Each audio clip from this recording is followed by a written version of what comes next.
எதை செஞ்சாலுமே சிறப்பாகவும் செம்மையாகவும் செய்வாங்க. அது மட்டும் இல்லாம நான் வந்து அனைத்துலக பொங்கு தமிழ் சங்கம்னு இந்த கொரோனா காலகட்டத்தில் வந்து நாங்கள் வந்து ஒரு குழு ஆரம்பிச்சு அதை வந்து உலகளாவிய இதில் வந்து பண்ணிட்டு இருக்கோம். அதுலேயும் ஐயா வந்து அயலக ஒருங்கிணைப்பாளராக இருக்காங்க.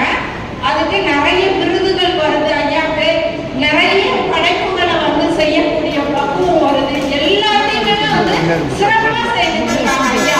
அதாவது வந்து தன்னுடைய ஆராய்ச்சி பணி மட்டும் இல்லாம தமிழ் மூலமா நம்முடைய சொந்தங்களுக்கு என்னெல்லாம் செய்ய முடியும், எப்படியெல்லாம் செய்ய முடியும்னு செஞ்சுட்டு இருக்காங்க.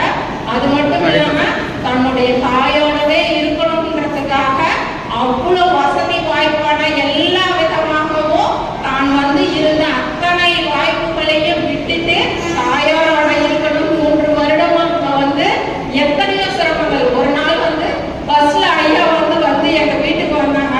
என் பொண்ணு இன்னும் இந்த ஐயா வந்து இப்படி வந்து ஒரு ஆட்டோலையாவது வந்துருக்கலாம், இப்படி வராங்களே அப்படின்னு. அதுதான் அவங்களுடைய எளிமை. நம் முன்னோர்கள் நமக்கு சொல்லக்கூடிய பாடம் அதுதான். நாம வந்து உடலால் உழைக்கலாம், மனதால் உழைக்கலாம். பணம் ஒரு பொருட்டல்ல, பகட்டு ஒரு பொருட்டல்ல.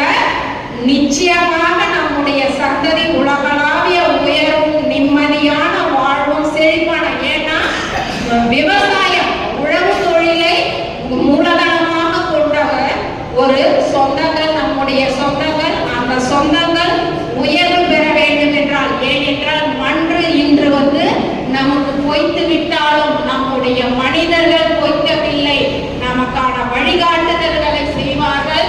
நாளைய தலைமுறை, உங்களுடைய தலைமுறைகள் மேலோக்கி வரவும், உங்களுடைய குடும்பங்கள் செழித்தோக்கவும் நாங்கள் வழிகாட்டுகிறோம் என்று. ஏனென்றால் சட்டமன்ற உறுப்பினர் ஐயா அவர்கள் எல்லாம் பல ஆண்டுகளாக செய்து வருகிறார்கள். ஒரு மருத்துவத்துறையில் தன்னுடைய பங்களிப்பு இருந்தாலும் எல்லோருக்கும் பயன்படும் விதமாக அரசு துறையில, சட்டமன்ற துறையில வந்து அந்த அணைக்கட்டு தொகுதியை மேம்படுத்தியது மட்டுமல்லாது வேலூர் மாநகரத்தில் இருக்கக்கூடிய அத்தனை மேம்பாட்டுக்கும் தன்னுடைய உழைப்பையும் சிந்தனையையும் செலவிட்டுக் கொண்டிருக்கிறார்.